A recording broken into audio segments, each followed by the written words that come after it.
Hi, I'm Laura. Welcome back to the Tarot Genie, where you receive intuitive, insightful answers from the tarot to your burning questions about business, career, entrepreneurship, creativity, personal development, spirituality, and more. This week, we're going to ask the tarot the question of how can you improve your attitude toward money? Money, money, money, money. It's the bane of many of our existences, and there are very few people who escape being preoccupied, concerned, or wrestling with money, the issue of money in some way or another. And I thought that this would be a good time to tackle that issue and ask the tarot, what can we do to improve our attitude? I will be doing a 3-card reading. The first card will represent what is your current attitude toward money? What do you need to be aware of in how you are thinking about money? And this could be consciously or unconsciously. The second card will represent where do our attitudes about money come from? This could be, and in particular, we'll see where your attitudes are coming from. Is it family? Is it friends? Is it the media? Is it your church or the spiritual or religious upbringing that you had? What do you need to know about what those influences, what influenced your attitude toward money? And finally, the third card will represent what actions you can take from this point forward to improve your attitude toward money and make it a more positive one. And I'd like to share with you my recommended book for this week, The Millionaire Course by Marc, A Visionary Plan for Creating the Life of Your Dreams. Now, this book is mostly focused for those of you who are interested in entrepreneurship, but he does cover a bit about the attitude toward money and what can be more empowering ways of viewing money. And I like this affirmation. I'd like to share with you an affirmation he has in the book. In an easy and relaxed manner, in a healthy and positive way, all the money I want and need is coming to me now, in its own perfect time for the highest good of all.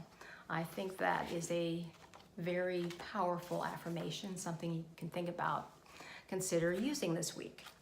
So let's jump right in and get going with this tarot reading. 3 cards. And shuffling the question. And let's see what comes up once. Okay. You select the 3 cards coming out. The first card, what is your current attitude toward money that you need to be aware of? Wow, this is, if you're watching this now, it is possible. The 9 of Wands, as we see here, the 9 of Wands suggests that you have a very guarded and perhaps defensive attitude toward money. It's definitely suggesting a negative attitude, that you perhaps have a miser consciousness or a poverty consciousness. You feel you have to hang on to your money as he's hanging on to this particular wand. What the 9 of Wands also suggests is feeling wounded. Maybe you've had bad experiences, maybe you've gone through bankruptcy, maybe you've had a business failure, or perhaps someone took money from you or cheated you out of money. That's definitely happened to me in the business realm. When I was pursuing a particular business years ago, I was cheated out of quite a big sum of money.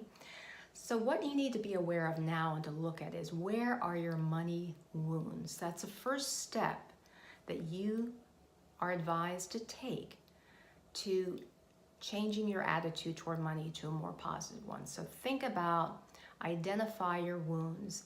And once you identify your wounds, you can start working toward healing them and eliminating them.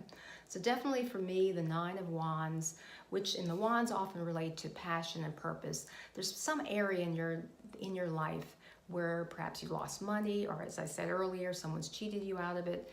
And so you just have a defensive and insecure mode about it. You're very guarded about how you handle your money, perhaps. The second card represents where do your current attitudes about money come from? Your family, friends, media, church, etc. Now this is interesting. It's the moon reversed, and the moon, of course, is our major arcana card, meaning a major influence.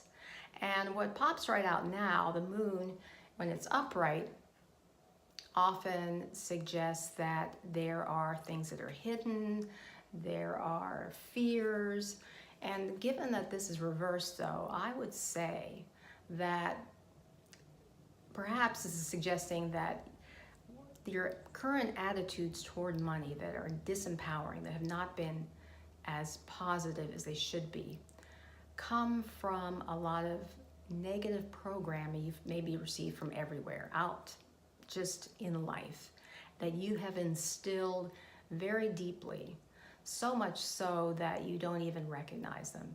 That's why, because the card is reversed and suggesting it's deeply in its inner. It's even more inner than it would be if it were upright. So deep, buried in your subconscious are a multitude of negative, fearful attitudes that I think is saying have come from everywhere, from just going about life, just all the multiple influences that I've mentioned: family, friends, media, church, your schools, all of this. You have somehow picked them up and embedded them deeply into your subconscious. So you need to be aware of that. And now, so what actions can you take to start getting on the path of being more positive toward money? The 8 card, another major arcana, Strength card. I always love this card because we have this young maiden who appears to be taming this fierce or almost fierce lion. She's gently closing his mouth and telling him to kind of cool it. But she has this enormous and this infinite power, as represented by the infinity sign above her head. She also has a crown of flowers. So it's suggesting that through quiet power, you're able to tame the beast. And so what I think comes to mind for me, this card is suggesting, and also the 8s in numerologically relate to being empowered financially, is that you have to gently go about starting to address your fears. The lion that roars, those could be those subconscious fears and doubts and all the negativity. Just start gently tackling them through using just a quiet approach. And what else here? I'm trying to think. Just taking a relaxed approach, not trying to just like push your way through it and just saying, I'm gonna change these attitudes of everything I've got. Because this maiden is doing it very gently. She's using kind of a quiet power. I think it's suggesting that, advising us to do one thing at a time, quietly and consistently address our fears and start moving toward a more empowering attitude toward money. And let me think what else comes to mind here. I mean, we see the mountains in the distance, and to me they suggest a higher consciousness. And so I think it's saying, with all these cards together, first recognizing your woundedness, looking back at the situation, identifying that you've got some wounds to deal with. And the first step toward eliminating them is to recognize them. And then acknowledging as well how deeply instilled they are within you. But to me, and finally, the best way to tackle them, I think, is consistently and quietly making changes in your consciousness. Whether this could be arrived at by taking classes or courses. There are lots of teleseminars now about prosperity consciousness.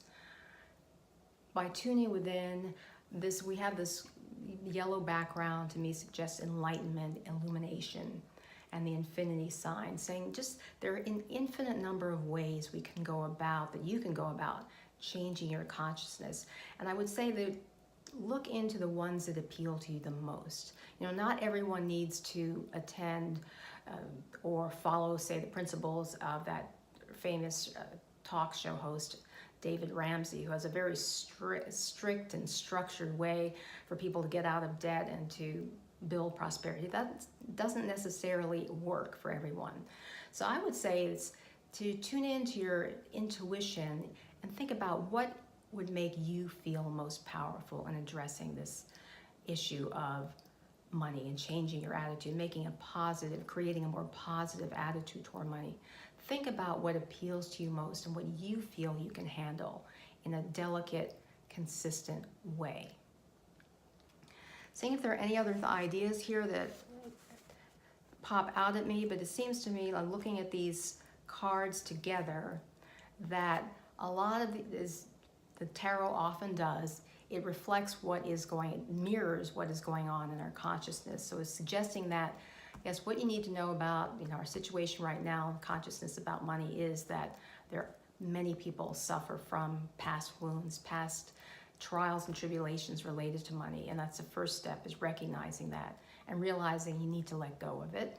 Secondly, acknowledging that it may take some work, because there are a lot of attitudes that are deeply instilled in your subconscious. So don't be alarmed and don't be frustrated that they're there. I mean, just recognize that that's the case with many of us. And then finally, with the Strength card, as I see, as she's advising, is that have a purity of intention as reflected in her white robe, and just go about it in a gentle, deliberate, quiet way. And you don't necessarily need to announce all your friends, okay, I'm going to clear all my debt, or I'm going to create a $100,000 business in the next year, or whatever the case may be, or what may come to your mind. But go about it gently, deliberately, and in a strong, powerful way, a committed way. That's what's going to help you change your consciousness and to create more positive attitude toward money. I hope this reading has been helpful for you. And if you have not already subscribed, please hit the subscribe button and also hit the bell so that you can be notified about future videos coming up, which I do weekly on Mondays. Next week, we will tackle the subject of how can you turn your life into a personal masterpiece. Also, as always, I will provide you with information about the book title and author, and a recommended selection of music that I suggest you listen to every day in the next week to amplify and to strengthen this week's tarot reading. Until next time, this is Laura. Illumine your mind, inspire your life with tarot.